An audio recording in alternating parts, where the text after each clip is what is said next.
fast you guys got out in the cold. I was like, I was wearing my coat up here. I thought I was going to be freezing. Right? Well, I guess nobody's really upstairs, too. That always makes it seem a little more crowded down here. Now I know. Y'all are brave. Okay. So this is TXNORML's monthly meeting. We meet here the first Wednesday of every month at Flamingo Cantina. Over 3 years now, I think. So thank you to Flamingo for always being so welcoming to us. Please do show them some love, too. Is this tonight's first meeting for anybody? There's a lot of people. Awesome. That's great. Thank you. Please come up to any of the board members, any of the people you see hovering in or around behind the table, anybody that's running around looking like they have a shirt on or know that they've been here for a while. Our members, please reach out to the people you've never seen before and let them know why you're here and why they should be here and tell other people about it, because that's what's really just changing everything for us. So we're TXNORML. We're the local Austin chapter of the National Organization for the Reform of Marijuana Laws, and our mission is to educate people, that includes constituents and legislators, and try to get them all on the same page about discontinuing this idea of prohibition, that we can somehow force people to not do things just because we don't like them and just because the law exists. That these conversations need to happen. And they can be for many different reasons. We don't have to criminalize ourselves or incriminate ourselves in some way by saying that we don't think that people should be arrested for choosing a plant anymore.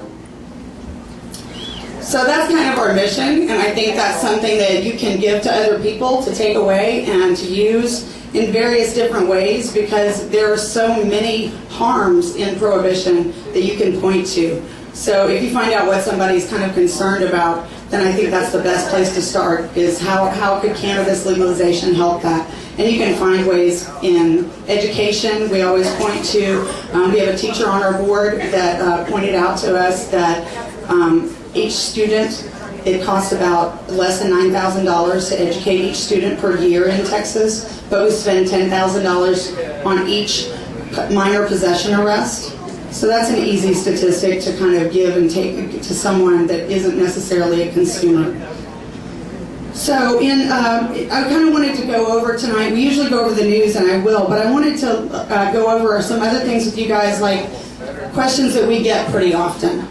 And since we've gotten a lot of interest in the news lately, and we've got new chapters opening all over the state, I want people to get answers to these questions and not have to rely on, asking individually. So as much as we can spread these messages that people are asking about, the better. So please take this information with you. We have handouts that we created.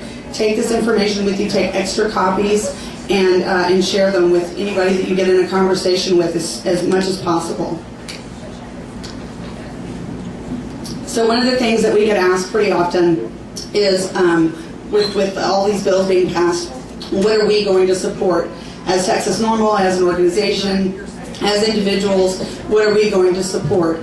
And I like to say we'll support whatever decreases arrests without increasing any. That's not of any significant party. If patients come first, great. If minors come first, great. Whoever it is, I will support that, and we as an organization will support that, because to do anything otherwise is to say that you're against that. And would you say that you think that minors or patients or any certain group of people should continue being arrested just because we may not be able to get it for everyone at first? I can't say that. I can't say that a parent's having their child taken away is more or less harmful than a person who is ill not being able to choose a natural plant. I can't say which one's worse, and I don't want to have to. I want to talk to our legislators about it and talk to their constituents about it. And I want to find out what's important to them and what they're willing to do. And I want us to push that as far as they're willing to let us. Yeah. Yeah. Yeah.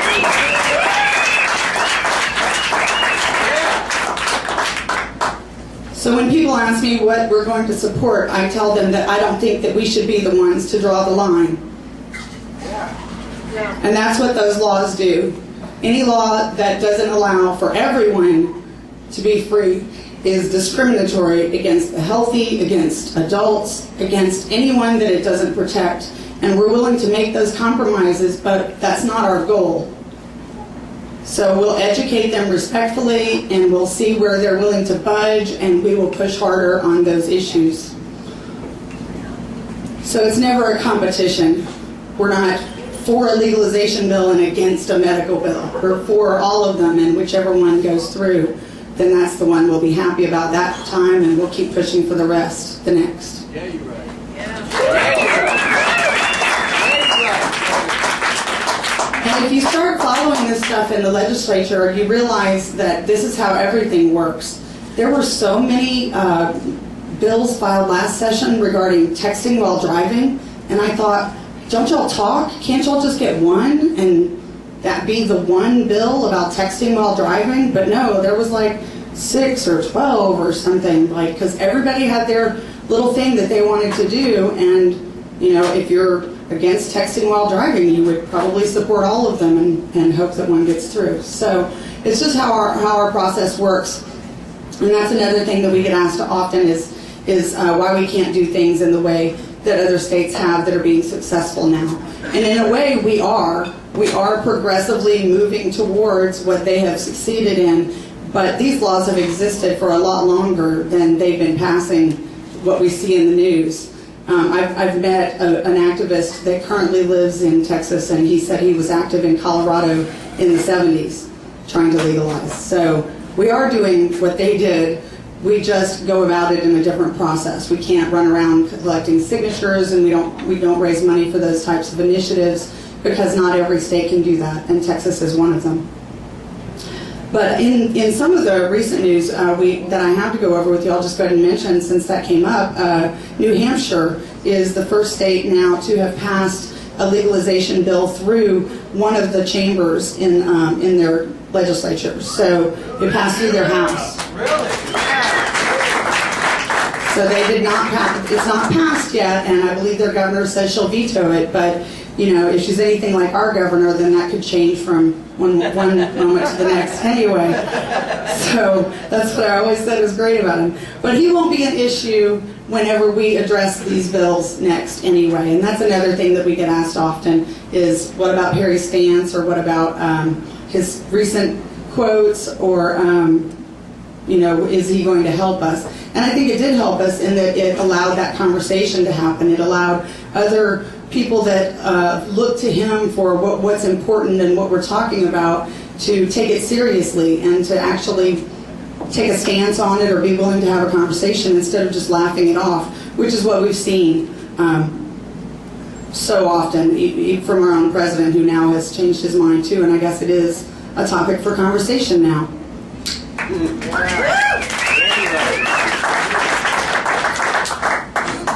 So those are the kind of the things that I think we get asked pretty often, and I wanted to make sure.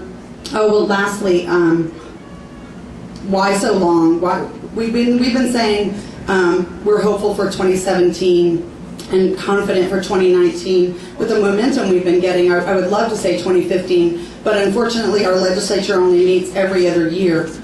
So 2015 is our next opportunity to even get representatives and senators to file bills, and we've never even had a bill filed for full legalization or for medical that provided access with dispensaries or cultivation.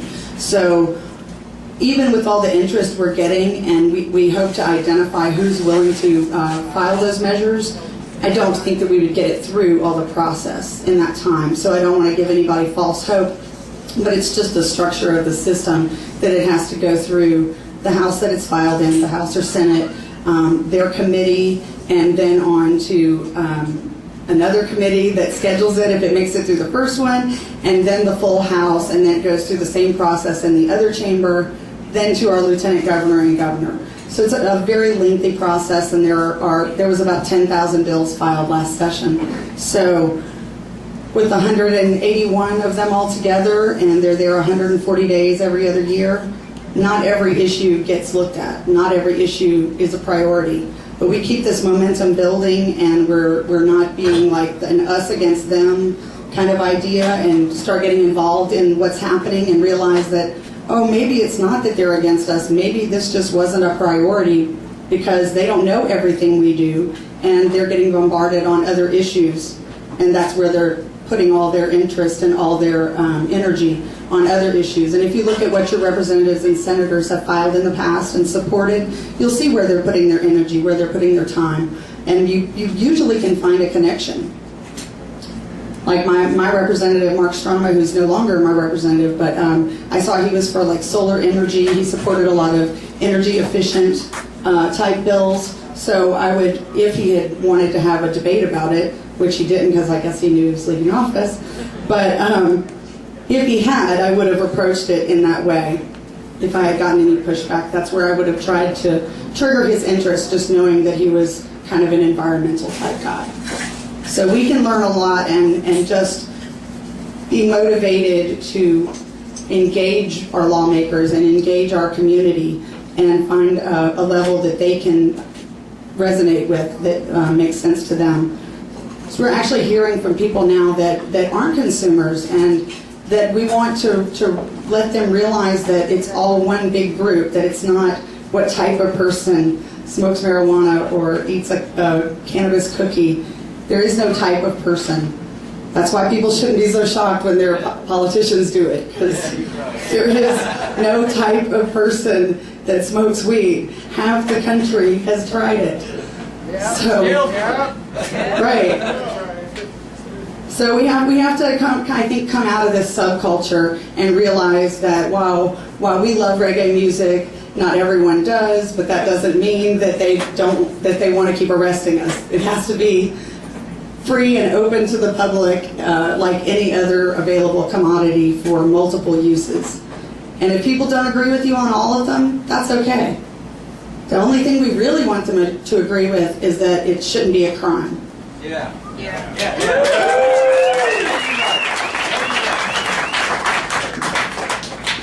I talked on Sunday at a Super Bowl party, so it was kind of at the North Door, and it was kind of a different crowd, just whoever showed up for the Super Bowl.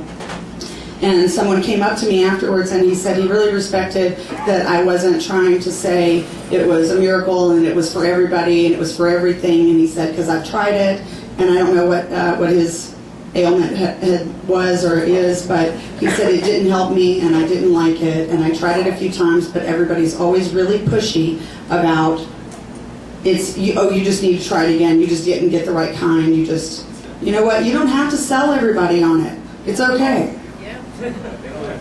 It's okay. Prohibition can be a failed policy and they can agree with that and move on. We just want them out of our way. We don't necessarily have to have them championing our cause. So you guys want to make sure that you go over to the table, and we have, like I said, the handouts. We also have a notebook for our guest speaker. If you want to write down any legal questions, our NORML legal counsel, Jamie Spencer, will be taking questions. Oh, he has the tablet, sorry. So it's not anonymous, I guess, sorry. So we have some new shirts, we have handouts like I mentioned, and I guess I'll just kind of go over some of the news with you guys, but if there's something that you guys can think of that's a question, a burning question that you have, please do email us, info@TXNORML, or stop by the table and talk to us. I know everybody's really interested with everything happening, and it's exciting. I don't think a day has passed that there hasn't been something huge that happened. So I'm not going to go into detail about every story, but I do want to go over that with you. Okay, so some of these studies aren't going to be really that shocking to you, but I'll just tell you that student drug testing programs are actually ineffective. Yeah. So, but it's good because they're finding this stuff out, right? So if they're ineffective, kids don't stop doing whatever they're doing because they found out that there's a random drug test or that they could be tested. They just don't stop. And in fact, they may just try harder, more dangerous substances just because your body expels them quicker. And they will be less likely to test positive, they think. And I know adults that do that too, so certainly kids have the internet, they find this stuff out, you know. Oh, well, that's going to stay in my system longer, I'll just do something else.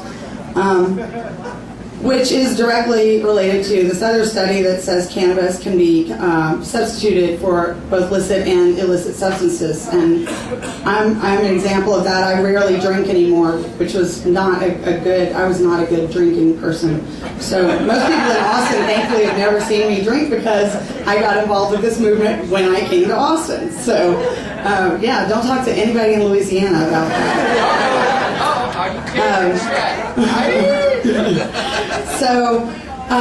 But it can be an exit drug. I know people that specifically do not consume cannabis because they fear testing and they know that they can try something else that they can get rid of sooner. So it certainly can be an alternative, and as we saw with the recent death of Philip Seymour Hoffman, there certainly should be an alternative, and we need to have a different approach to all of our drug policies, really. Yep. I'm not even going to go into this one. Alcohol, not cannabis, associated with intimate partner violence. What? No way! What? They did. They gave people drinks and saw what happened. They gave people cannabis and saw what happened. College-age men that were in relationships, and wow, surprisingly, it's exactly what you think, that cannabis didn't increase any aggression and alcohol did. And with more drinks, it got worse. So just, you know, I think the point is just be responsible. So that's what, I'm not anti-alcohol. Some people can't be responsible with certain substances. I couldn't be responsible with alcohol. I can have a drink or two now because cannabis has been an exit drug for me. Yeah, you're right. Yeah. But for those of you who do drink, CBD also protects your liver from alcohol-induced damage. So there you go. So all this stigma that we have attached to cannabis and people treating it like alcohol, you know, we're treating it like alcohol because we're coming out of a prohibition and that's the way the laws are progressing. But it's not like alcohol when when you come down to it. When people talk about harms, when they talk about, oh, it has carcinogens, well, that's if you smoke it, you don't have to. So I've had that conversation with even people that are consumers. But they are two different substances, and just because one's illegal doesn't make it like the other one. And so our president has proclaimed that he agrees cannabis is less harmful than booze. And I know a lot of people might not have been happy that he didn't go further, but again, I just have to say, unless you're against what he said, then you should be for it and you should be happy about it. Because I don't think that cannabis is more harmful, so I agree. It's less harmful, I agree with them. We can't get upset when somebody accepts one little part of our argument and doesn't take the rest, because we can't take it back. We can't say, oh, well, if you didn't want all of it, now I don't want you to even have that. People have to learn things gradually sometimes, and they don't all have all of the knowledge and understanding and perspective that we do. So, and it's not going to come across if we just yell it at them either.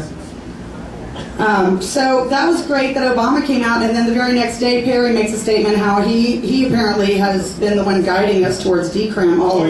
That was awesome. I was happy to hear that, because drug courts or decrim apparently institutionalizing you by mandatory order of court is in a different facility is somehow decrim. But you know, it's a sign of the times that he is. His campaign managers are telling him that he doesn't want to alienate half of America if he wants to run for president again. So, I mean, I don't think he's going to be our next president, but I'm very happy that he's showing other conservatives that there is a way out of this conversation, that you just say things that don't really make sense and everybody will be happy and not question it. So, one of the big things that has happened, and we don't talk about this too much in Texas lately, is hemp laws. And in New Jersey, lawmakers approved a regulation bill that's awaiting the governor's signature and almost surely will be signed. In Indiana, the Farm Bureau came out recently in support of hemp. And I think there's another farm bureau that's now in support of hemp legalization. You read these quotes, and these are very conservative organizations, the Farm Bureau. And you read their quotes, and their president and their other high-ups sound like the same quotes from Vote Hemp that are in the same article. You can't tell the difference. So they get it. And they're not necessarily pro-legalization, but they're not talking down to legalization, but they are definitely promoting the benefits of hemp as an agricultural commodity. And I just want to mention while we're talking about that, if you're from the Waco area, there is a documentary film screening on February 8th. That's this Saturday afternoon at 4. And it's called Bringing It Home. We have some flyers at our table if you guys are interested or know anybody around the Waco area.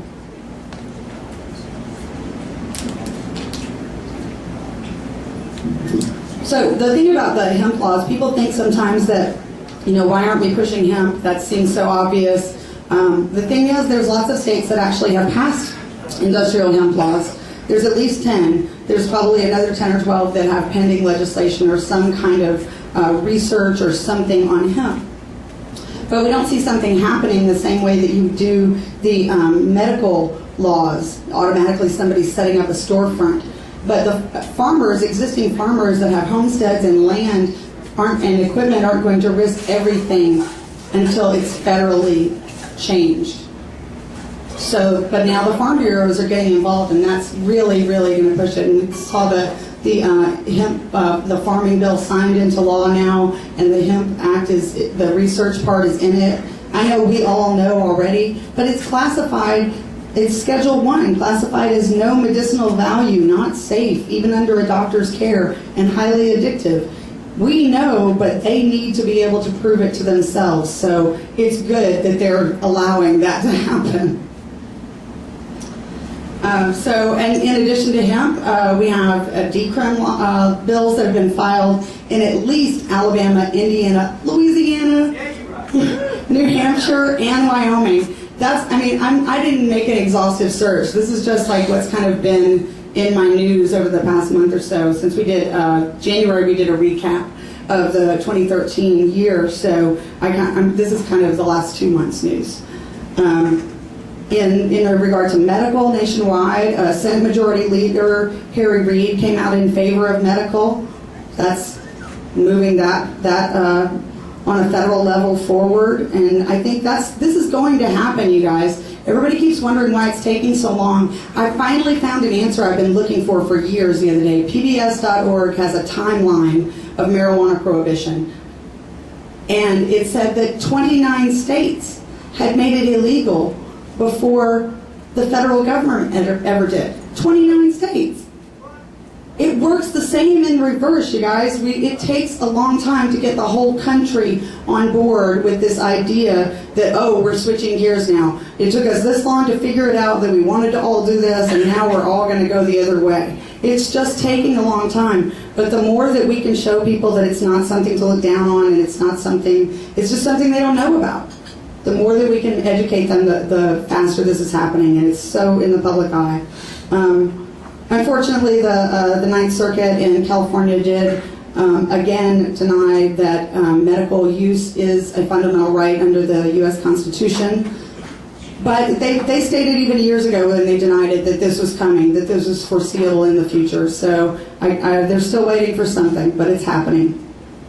In New York, the governor there has decided to, through executive order, try and revive their medical marijuana program, which was a compassionate use program similar to the one that's on a federal level, if you've ever heard of that. There's 4 remaining patients in the federal compassionate marijuana program that still receive 300 pre-rolled cigarettes every month, marijuana cigarettes, of course, from a research facility in Mississippi. So apparently, I didn't know this prior to this New York thing, but apparently there were like a dozen states that had enacted these tried to pass these laws to have these therapeutic programs, and they would be dependent on that research facility for the marijuana that would be grown.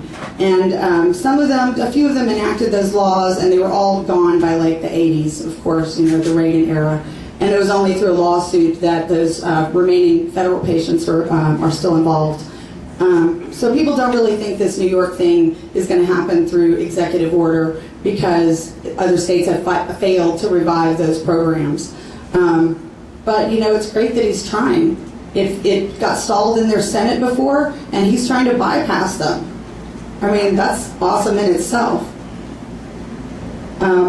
If you didn't hear, Arkansas was collecting signatures in their last session, and they are again. They're almost surely certain to get medical this year.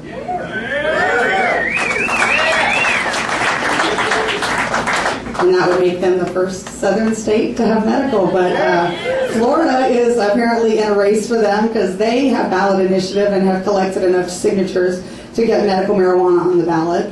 So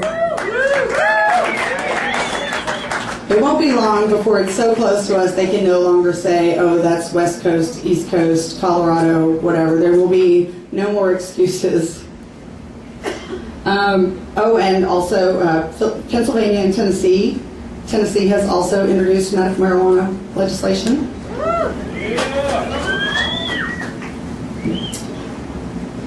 And on to legalization. A poll in our nation's capital shows a strong majority of people in Washington, D.C. who vote want legal cannabis. And I think they also have now decriminalized down to $25 fine for possession and a $100 fine for public consumption. Apparently Congress can override that completely, but that's what the council in Washington, D.C. has decided.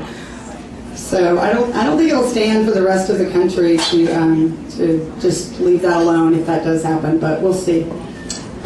In Georgia, the NORML groups there conducted a poll and showed that a majority of voters support legalization. Go Georgia. They're having some great conversations there. And we've seen 3 nationwide polls now showing over 50%, 50 to 55%. A CBS poll, a CNN poll, and I think the other one was NBC.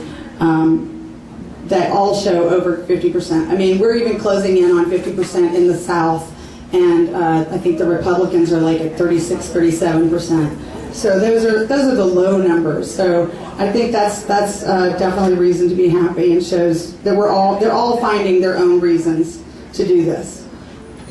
Let's see, legalization is going to be introduced in New Jersey, Arizona, Maryland, and New York. Yeah. New Mexico has a constitutional amendment pre-filed for legalization, and Alaska has legalization on the ballot, just approved today. And legalization measures have already been introduced in Missouri, Wisconsin, Vermont, and Oklahoma. It's getting close to home. And in New Hampshire, I mentioned already, the House members voted in favor of the legalization of marijuana. So, and all this has basically been happening since Colorado retail sales went underway. It's like the whole country woke up. Oh, y'all were serious? You were serious? You're really going to make a whole new industry out of this? Oh my God. All right, $5 million in the first week? Maybe we should let the banks deal with them.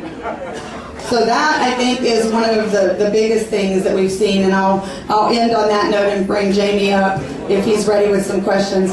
But our U.S. Attorney General has actually come out and said that they are going to issue regulations for the banks to be able to deal with these retail industries. To me, that says we're not fighting you anymore.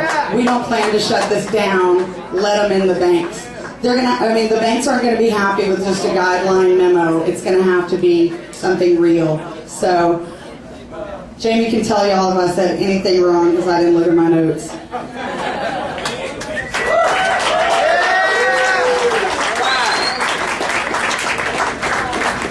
Good evening, everybody. Always a pleasure to be here. I'm Jamie Spencer. I'm legal counsel for TXNORML, and we're having another session of Ask the Lawyer. And we've got some really good questions on here.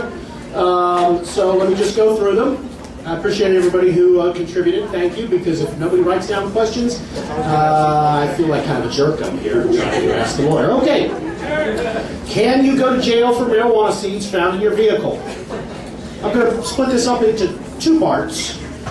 The first part is when you're in your car out there on the street and the police officer who thinks that he's solving all of our crime problems by arresting you for having the seeds in your vehicle. I mean, if you literally mean, can you go to jail that night for it?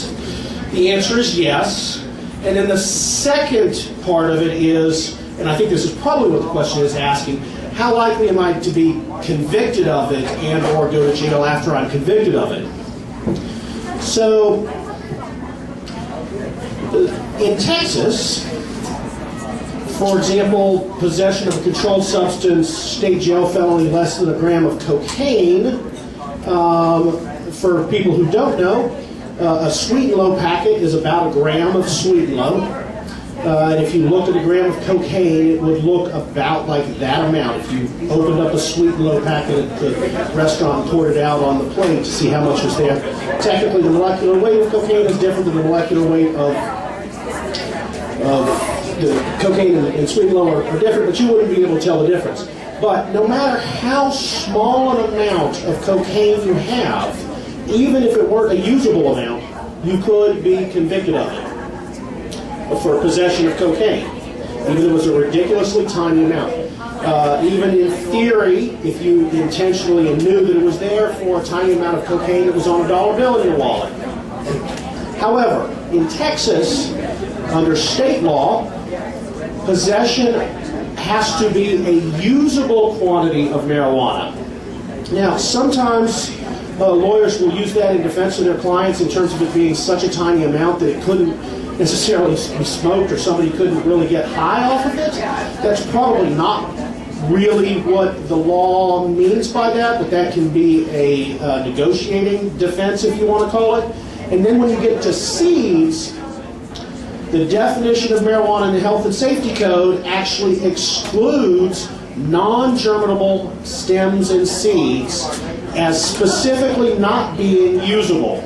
And the truth is that if you're in county court on a misdemeanor, it would be under 4 ounces. I don't actually know what 4 ounces of seeds would look like, how much it is. I don't have an idea. I think it's more than a handful, actually. So maybe I do have some idea. And of course, I have no idea what 4 ounces of actual marijuana looks like either, except through my clients' cases. I mean, you know, I have to learn these things, right? But from a practical standpoint, no misdemeanor prosecutor is going to expend resources getting some, I don't even know who the expert would be to come in and explain that these particular seeds were germinable, were usable to be able to be planted and grow marijuana. So for the most part, possession of marijuana seeds is, for all practical purposes, not going to get you convicted of anything. But since you don't know what the cop's going to do that particular night and what his attitudes are about it, I would suggest you sweep the floorboards. Okay, question number 2. Can you be charged with public intoxication on the suspicion of being high?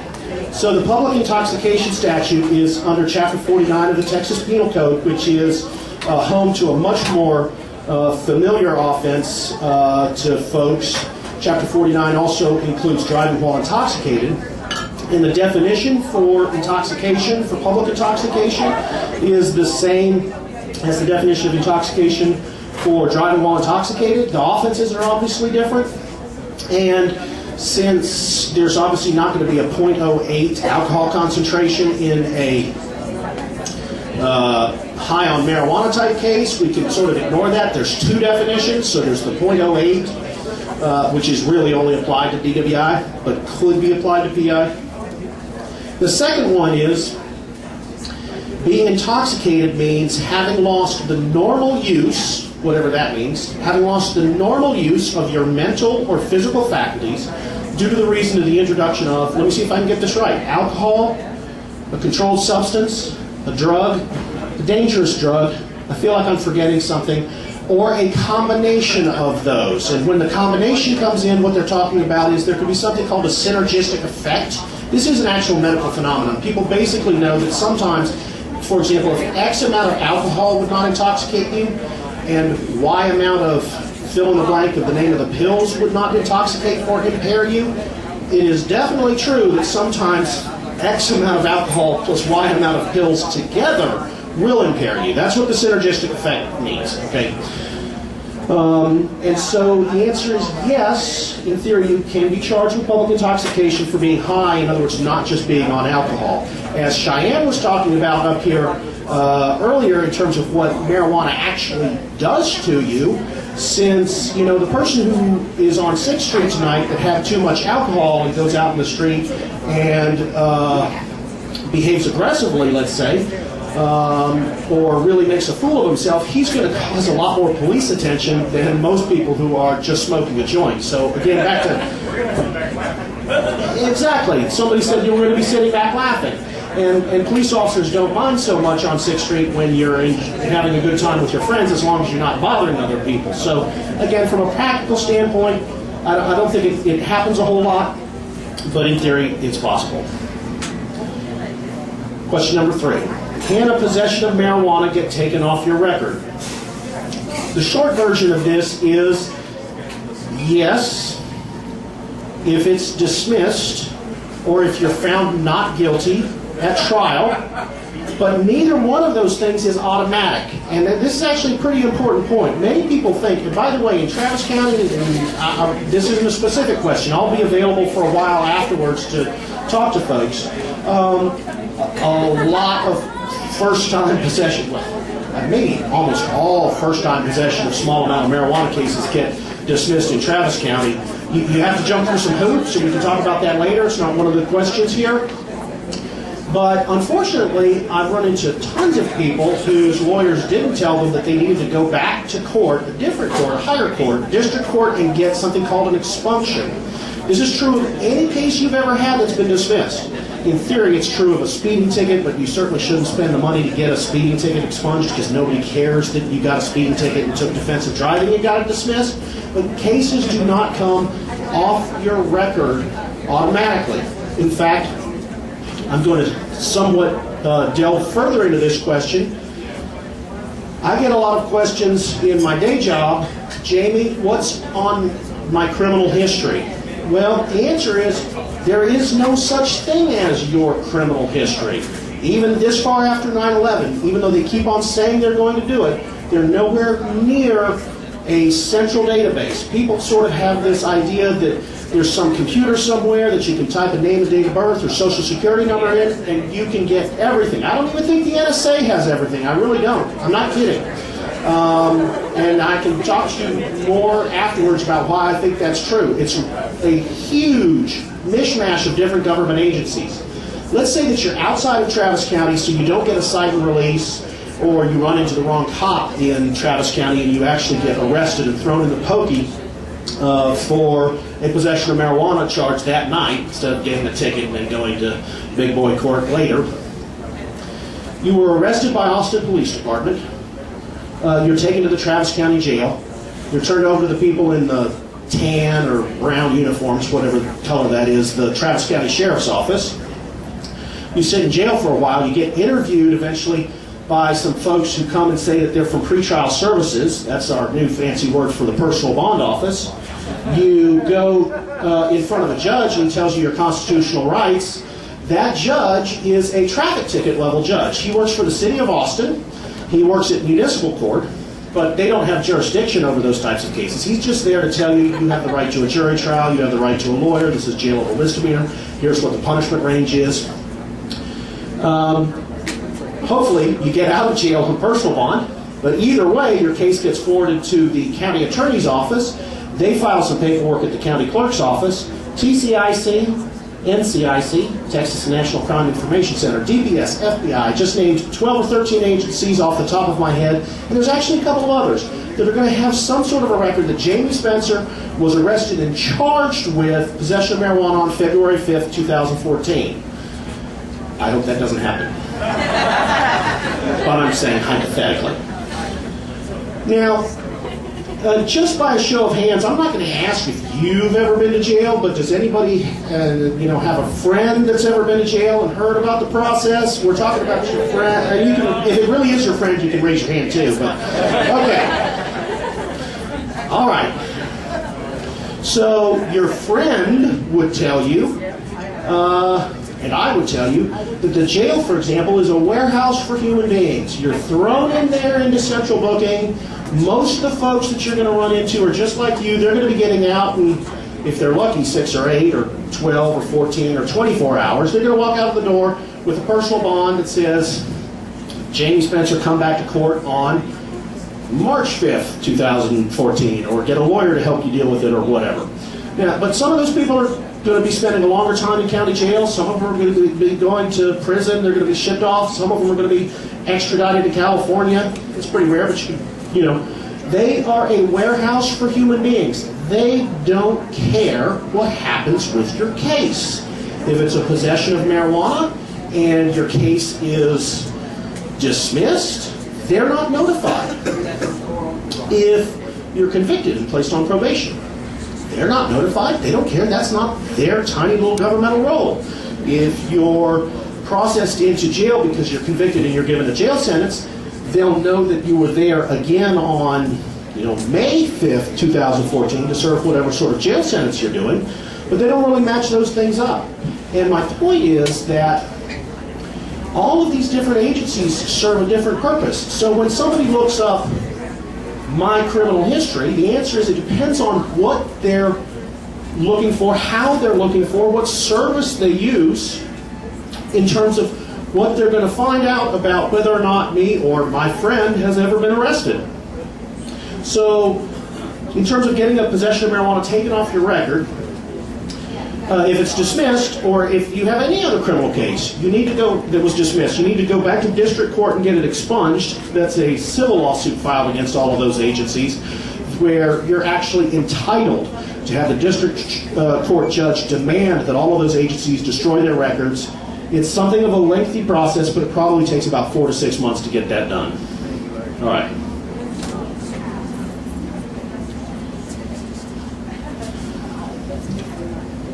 How badly does a possession of marijuana affect you by having it on your record? Well, let's say that it's a conviction, because after my long talk about expunctions, I hope that you're not talking about an arrest from many years ago that you're not getting expunged. That's a difficult question for me to answer. I'm not even sure that it's a legal question, but I don't care. I'm going to try to answer it anyway. I think that we are either at the tipping point or very near the tipping point. I suspect we might look back 10 or 20 years from now and see that maybe even the tipping point for the actual reform of marijuana laws started a few years ago, at least nationwide. And to the extent that public attitudes allow us to convince the legislature to change the laws to what they should be, my guess is that a conviction is not going to be that harmful down the road, but there's still almost never any reason to take a conviction in a possession of marijuana case. This isn't just a Travis County thing. By a show of hands, who knows Williamson County's reputation? Okay. My record's like this big because of all of it's weed and paraphernalia. Well, if your record's that big, you might have a problem even in Travis County, but I went to Denver and hid out for about 8 years. I hear you. Even in Williamson County, a first-time possession of marijuana can be an XYZ equals dismissal. Take a don't smoke dope class, do community service. The XYZ is going to be worse and more of a pain than it is in Travis County. But you should do everything you can to avoid a marijuana conviction.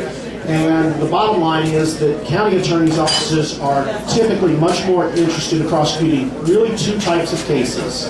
Driving while intoxicated, I guess if you want to include them, driving while intoxicated second, because the third goes to the district attorney as a felony, and assault family violence. And I don't practice all over the state, but I know lawyers all over the state, and again, you know, friends don't let friends plead guilty to possession of marijuana.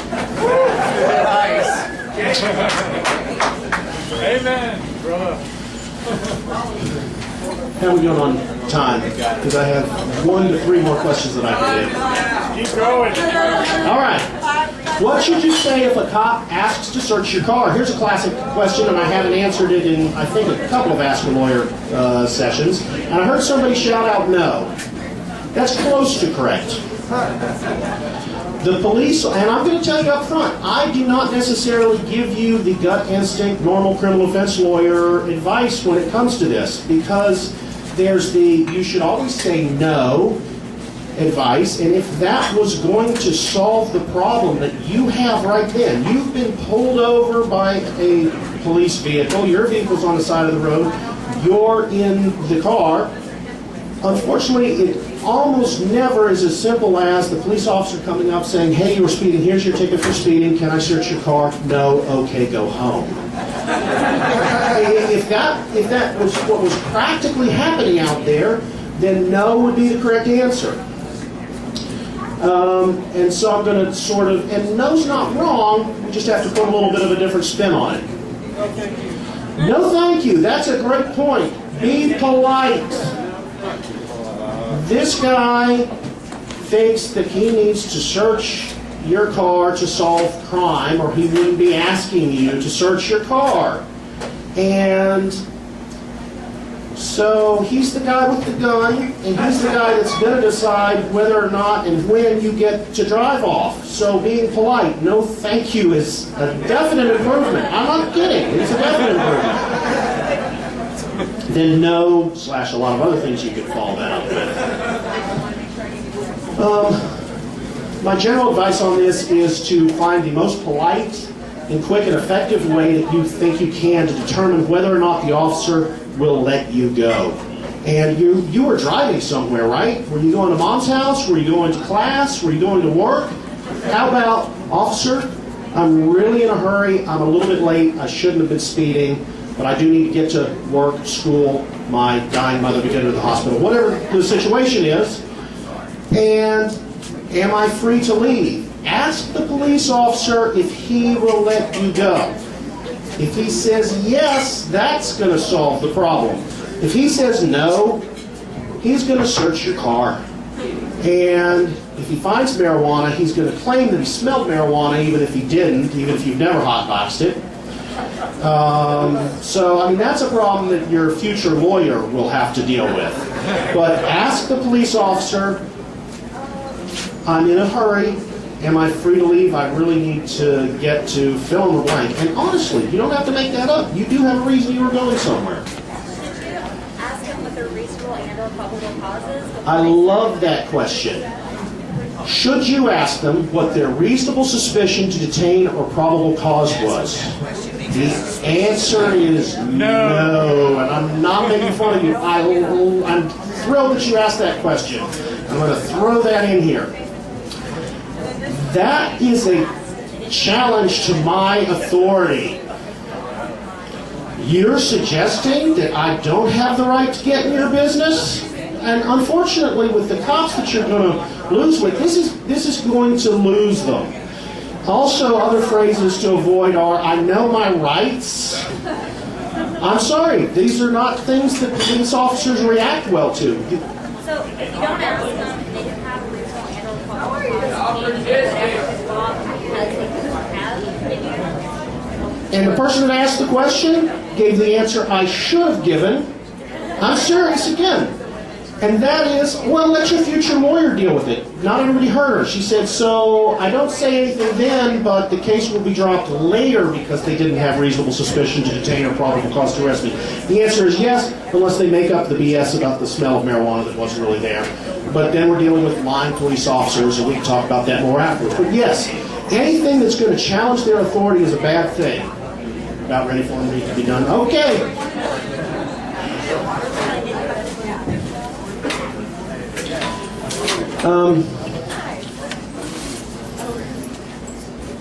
Can I be arrested, charged for consuming marijuana if it is not mine, also known as, AKA, I'm in a circle with others? What are the ramifications? Now, this is a fake question. Joshua Schimberg, our dearly departed esteemed leader, where is he? Where I wrote this down for me because at the time I didn't have enough questions, but then y'all filled it up, so I'm going to, but I said, hey Josh, help me out. And it's a good question. And everyone should come over and say hi to Josh and thank him for all the work he did for TXNORML for so many years. Absolutely. Josh Schimberg, good to see him here. Not only can you be arrested and charged for consuming the marijuana, I mean, this is actually a really good question. There is a statute, and I decided to go ahead and look it up so I could quote it exactly for you. There is a felony, a third-degree felony called tampering with evidence. Tampering with evidence. Now, that sounds terrible. It should be a felony, shouldn't it?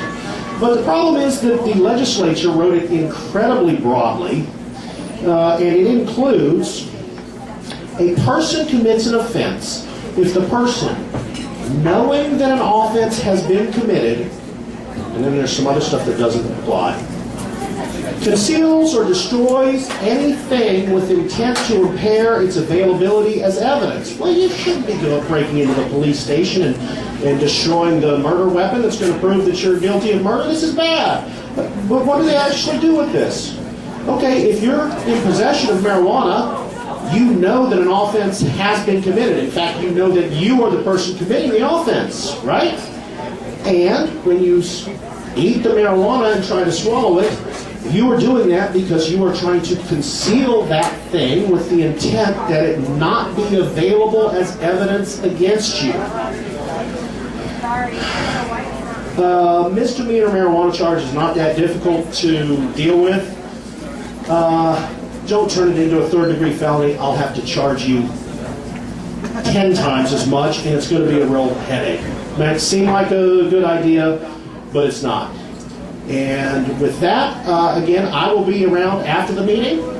Happy to chat with you folks. Happy to see so many folks out on what we thought was going to be such a cold night. Just come up to me and talk to me if you have any other questions. Always a pleasure to be here, and I'm going to give the mic back to Cheyenne Logan.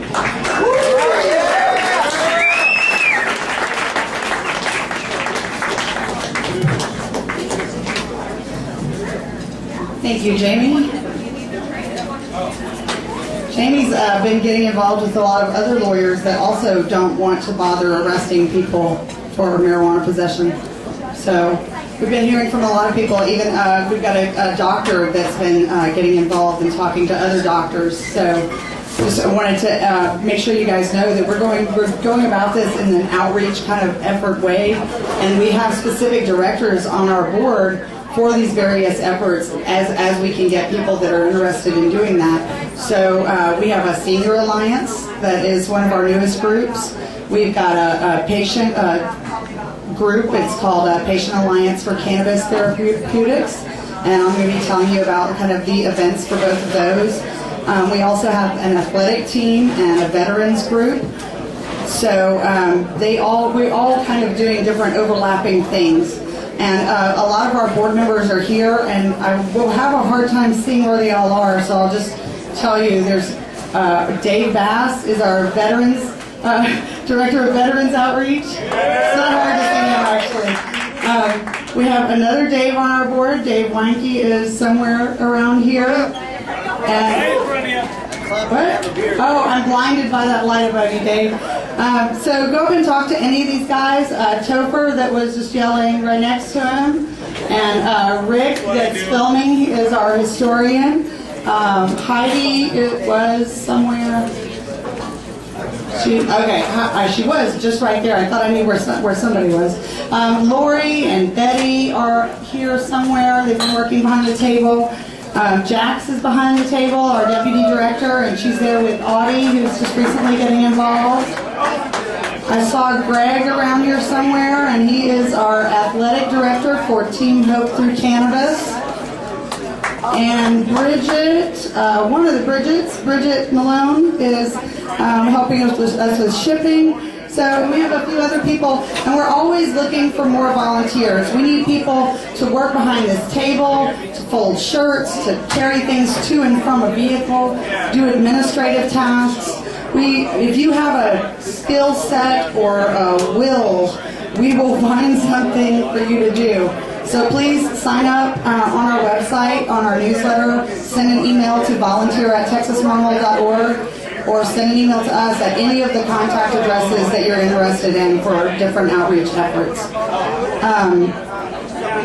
And please do go up to our table. We have a little event sheet. I'll go over the events with you, but this little sheet will give you a reminder of the dates and what's going on if you'll pick one up. I printed 80 of them, so there should be plenty for all of you.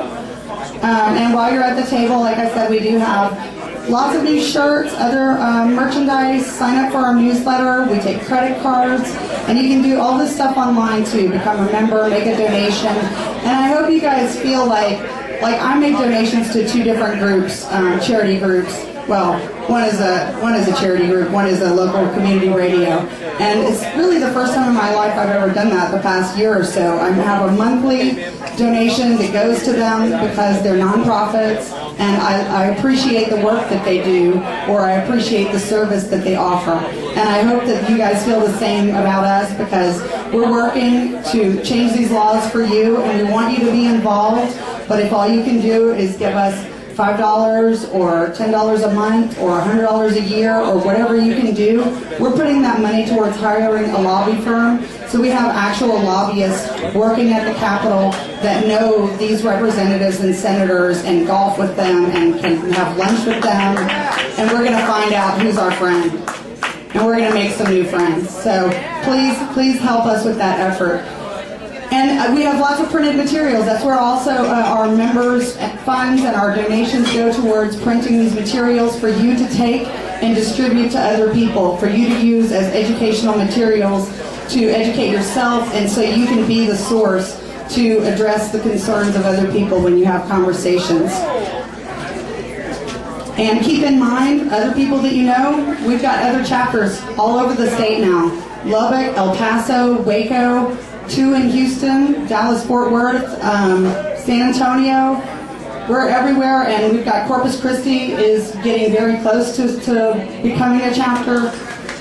So if you know anybody else in the state that is not active, that's what we really need. Austin can't change our drug laws alone. We need the whole state. And that is a big sell. So it's not just the metropolitan areas where normal chapters are. We need to make ourselves so widespread that all those rural areas are covered by the metropolitan areas, that we have chapters that are able to reach out. Because we're going to Round Rock and Cedar Park, and I'll go to like maybe Buda or something, but we've got to close up these gaps, and we don't have anyone working in every area. So please be the source and get people involved and make sure that they know where their local chapters are or how to find out. So on our event list coming up, I am super excited. I don't want to try to tie you guys up for the whole week, but if you can make it out to any of this stuff this week, tomorrow night, Dr. Carl Hart is speaking at St. James Episcopal Church, and he is a neuroscientist and addiction specialist from Columbia University. We got to hear him speak at a conference I was at in Dallas a couple weeks ago, and he's a really great speaker, very interesting, some of the work he's doing, where he's just basically blowing all these addiction theories out of the water, not just about marijuana, but looking at how we've treated every substance when it comes up, when it's new, when it's meth, it's heroin, it's crack. Every one of them gets the same reaction. And years later, people will be looking back at us saying that heroin, crack, or meth are going to make you do these things in the same way that we looked back at prohibition of cannabis. Because none of those things make you do something like that. None of those addiction theories are true in that way. Most people don't get addicted to drugs in that way. Otherwise, we would see a much higher population of what just happened to Philip Seymour Hoffman, and it's just not that common. So he's actually doing tests where he's giving people illicit drugs in his laboratory at Columbia University in New York, and recognizing that they can make rational decisions and they can choose between, I want more of this drug, or I want something else that's offered to me that I choose this time. So that's not, if you're capable of rational thought and decisions, that kind of blows those theories out of the water. So pick up one of the event sheets. I'm excited also because other groups that we've never been involved with are putting this event on. They've brought him here. He'll also be speaking at UT on Friday, but I don't have information about that. TXNORML is helping sponsor, helping promote a Bob Marley birthday party at the 512 Club. Our friends the Contrabandits are playing. I know there's some friends of theirs here, if they're not here themselves. And hopefully we'll be tabling at that show. I'm not positive yet if you want to volunteer to table at that show. Maybe you want to talk to me after. And on Saturday, February 8th, our Senior Alliance is having their first meeting at Opal Divines on Mopac, the North Marina Opal Divines. And they're meeting at 2 p.m. So if you want to get interested, and if you're interested, you want to get involved in the senior group, or if you just have questions on how to talk to your grandparents, how do you talk to your neighbor, your teacher, your boss, whoever that might be a senior, and want to show them what the benefits are for them, then that's a good group for you to talk to. And we have been holding a monthly strategy meeting the third Wednesday of every month. So we do it in a different restaurant, different areas of town every month. And this month we're going to be in Pflugerville at Rio Grande Tex-Mex. So that's February 19th in Pflugerville. And on February 22nd, the following Saturday, we're holding our annual activist training day at the Manchac Library. So in that event, we'll let you talk to our different outreach directors, look over the materials that they have, and be able to have an interactive conversation. We'll do a presentation about getting involved with the legislature and using the legislature's website, those kind of things, how you can be actively involved instead of reliant on someone else for your information. Instead, you can make everyone that you know reliant on you for this information. And that's what we want. On February 27th, our Patient Alliance for Cannabis Therapeutics, our patient outreach and empowerment group, will be meeting at Genuine Joe's Coffee House at 2 o'clock on Anderson Lane. And then we'll be back here on March 5th, the first Wednesday in March, for the Flamingo Cantina meeting. And we have a big event coming up if you want to volunteer. We would love to have your help. On March 22nd, the weekend after South by Southwest is over, we'll be out at Willie Nelson's Cut and Putt, the golf course, and we're organizing a golf and music event. There'll be art booths, vendor booths, nonprofit booths, several bands, and an open mic and comedians. So we'll have golf teams for people that actually want to golf, and then everybody else can just have a general admission to the music event and arts benefit that we're holding. And the benefit is for our Veterans Summit, which is being planned for July 19th. And that will take place at the Carver Branch Library. So I hope you guys can pick up one of those little sheets. I know you can't make it to everything. We're trying to book you solid, but as our group grows, then we can offer different interests for you, and you can choose which one you want to come to. So hopefully there's more than one, and if there's not, you can invite other people. So I hope you stick around and listen to some great comedians that we have coming up in just a few minutes. And then, of course, the Maui chaplains will be here. Please be kind to them. We love those guys. Thank you guys all for coming out. It's wonderful to see such a huge group, and I hope you come talk to me afterwards.